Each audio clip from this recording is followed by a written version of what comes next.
I am off to do a lower body session. My third one for the week. It is Saturday. So good because generally over the weekend I have so much more time. I do look forward to this lower body session. It is glutes and quad focus, I believe. I didn't really have a good session last weekend. It was just one of those days where I just wasn't feeling it. I just had a lot on my plate. So this time around, let's try again and I will see you in there. All right, ladies. So I am going to do a voiceover as per usual for the entire lower body session here.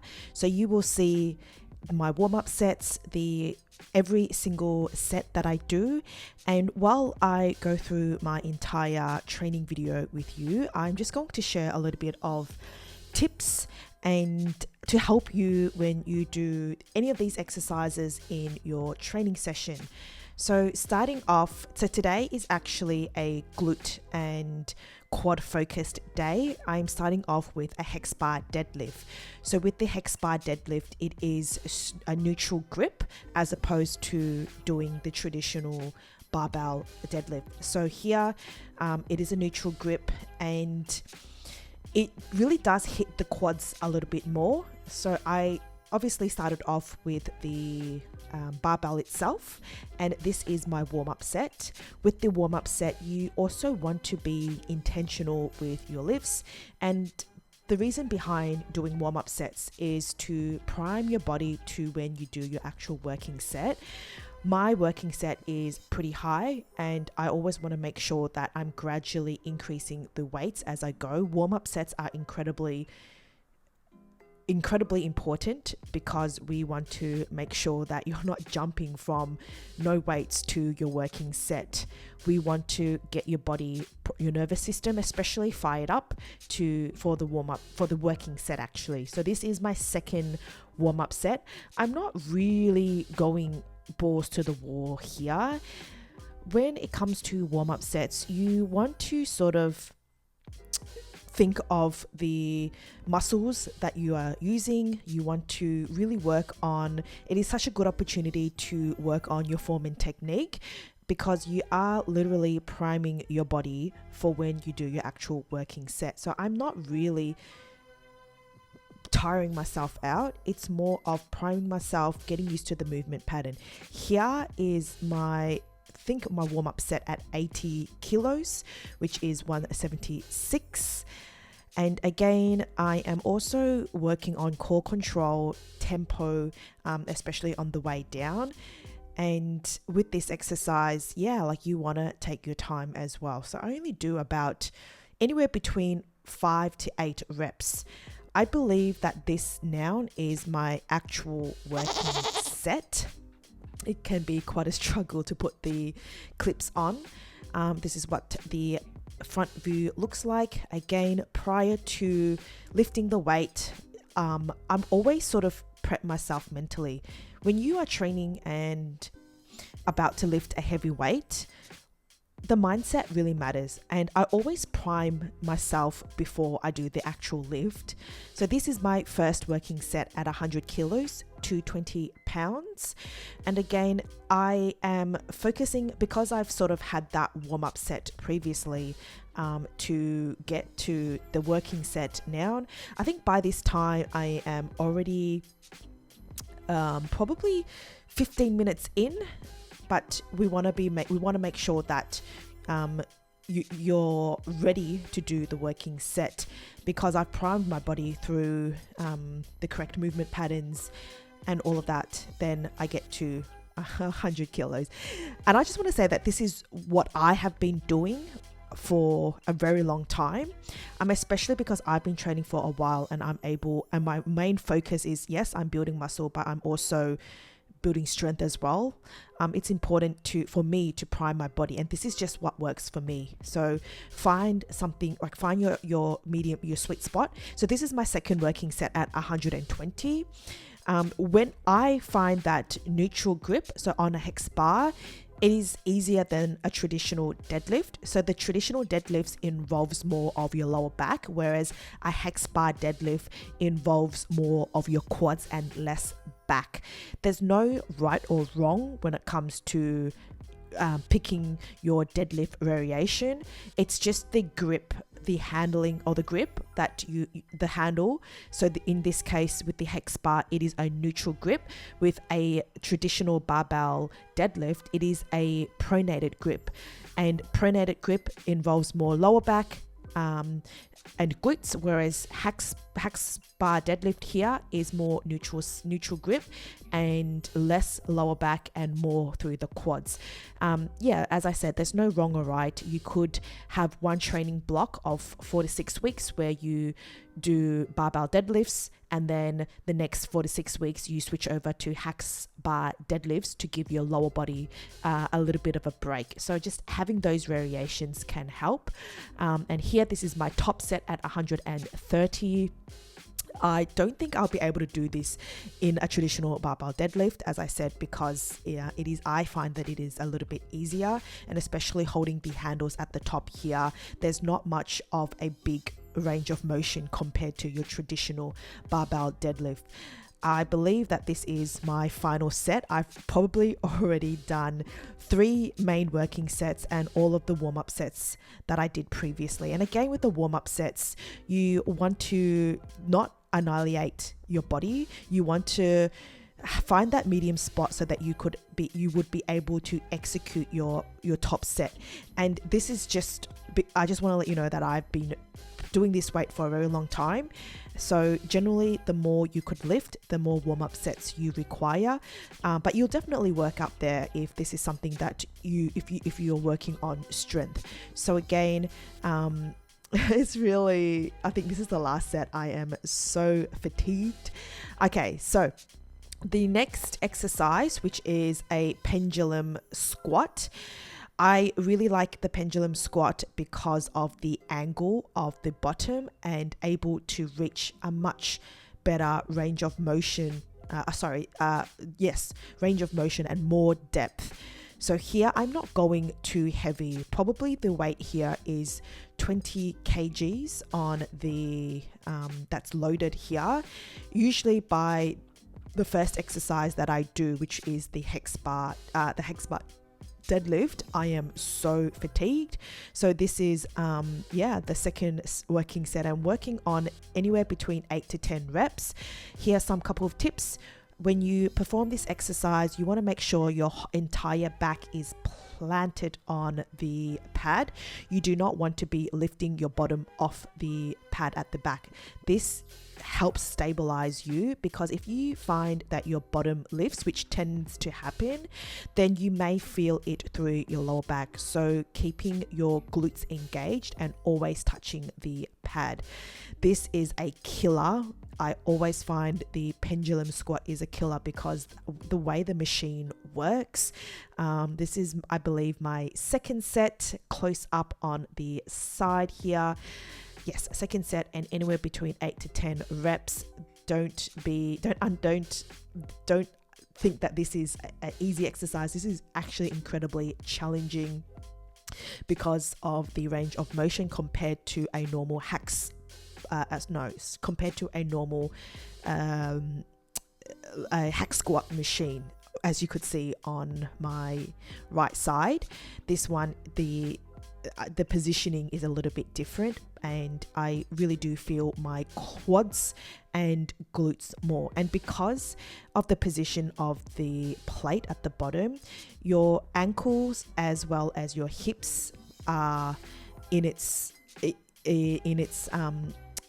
it's in a more flexed position, hitting your quads much more compared to a hack squat machine. And this is just from my experience and what works for me.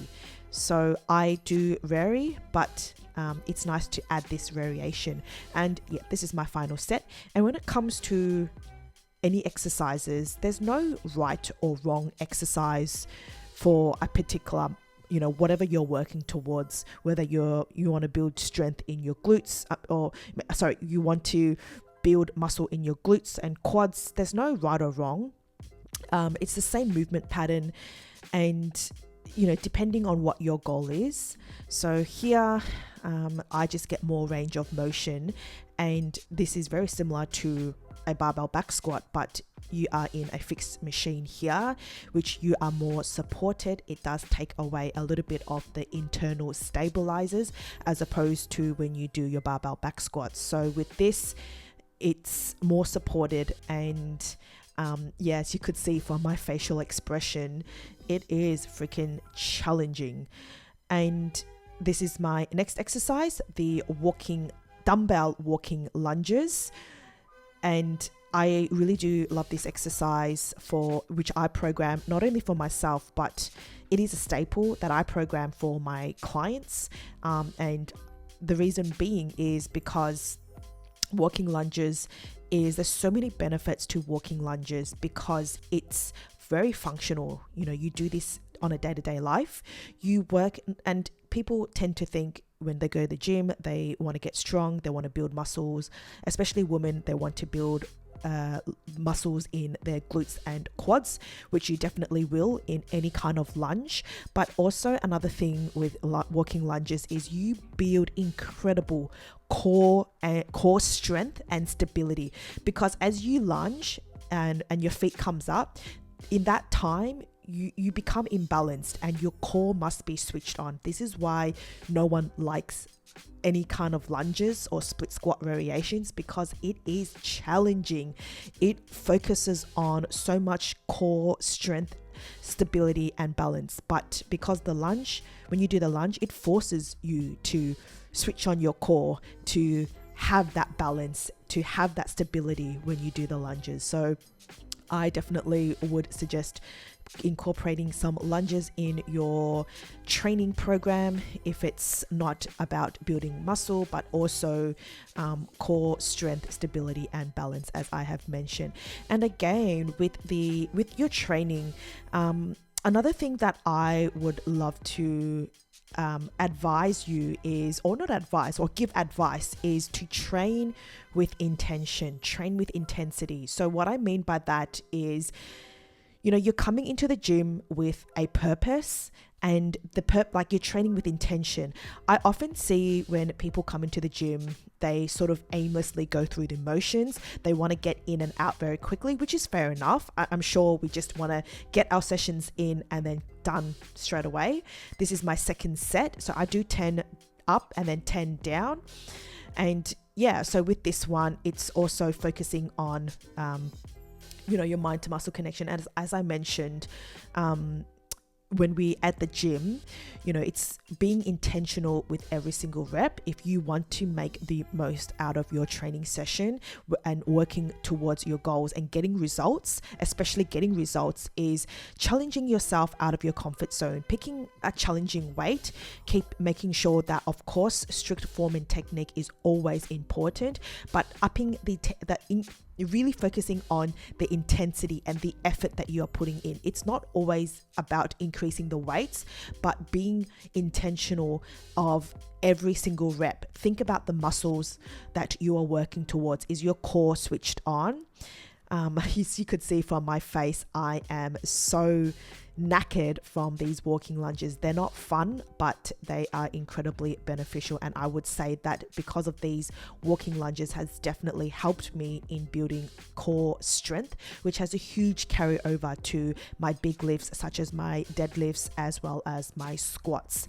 All right, moving on to the next exercise. I am doing some leg press over here, and this is my fourth exercise in the training session.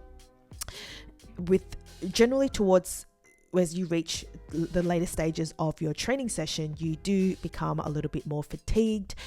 And here, because you are in a fixed position, because this is a fixed machine, the focus is on your legs. You have the support where your glutes and your back is supported, obviously on the seat at the back. So a tip here is to always make sure that your glutes and your back stays put. I mean put, when I say put, I mean down on the pad. Often when we go a little bit too heavy, your bottom tends to lift up. To create more stability, you want to hold on to the handles and push your glutes down and never have your glutes lifted up. In terms of where the foot positioning of the on the plate, it doesn't really matter. Generally speaking, the higher up your feet are, you feel it more in your quads, but get into every leg press machine is very different. So I'll put some tips here which I've mentioned before about keeping your bottom planted on the seat the entire time and holding onto the handles to really get that stability. But going back into the positioning of the foot, there's no right or wrong because every machine will be very different. So it really is what is comfortable for you and what you feel. So generally, as I said, the higher up, you may feel it in your quads a little bit more, but make sure that it is in a comfortable position and that you are not feeling any pain in your lower back. So if you do feel pain or you're not able to get the set in and you find that your heels elevate or your bottom starts to elevate, then definitely lower down the weights and keeping strict form and technique and focusing on your time under tension or your tempo work. So here, this is my final set. I just want to say I have been training for a while, so don't be surprised by these weights. I have trained and always worked towards getting stronger, so my body has adapted to this kind of weight. And again, last set, putting in the intensity there. Often when I train, we want to increase the weight, but I also see it, and what I encourage you to see training and is about pushing your limits and seeing what you are capable of. And it really is about the mindset, pushing your capabilities and unleashing your potential. So this is my, I believe, final exercise. The quads are pretty much cooked by this stage. So here I am pretty, as mentioned, fatigued. I will only do 2 sets, 15 to 20 reps at a lighter rep range. Here is more like a finisher and generally you want to keep the finishers towards the end of your training session. So on the leg press, it really isolates the quads, and usually, as mentioned, 2 sets only and a higher rep range. And generally speaking, we are aiming for a higher rep range. And here I am just going all out. As mentioned, it is a finisher and just really pushing my limits on the second set. It's more of as many reps as you can. By this stage, I am not counting how many reps I am doing, but generally it will be the 15 to 20 rep mark. So as many reps as I can until I'm no longer be able to do anymore. If you like these voiceovers, please do let me know in the comments below, and I hope that you were able to get some good tips, inspo from the voiceovers that I've shared with you, as well as the entire training session is in the description box. So I have just finished my training session. It felt really good, definitely better than my session last week, because last week I wasn't feeling it at all.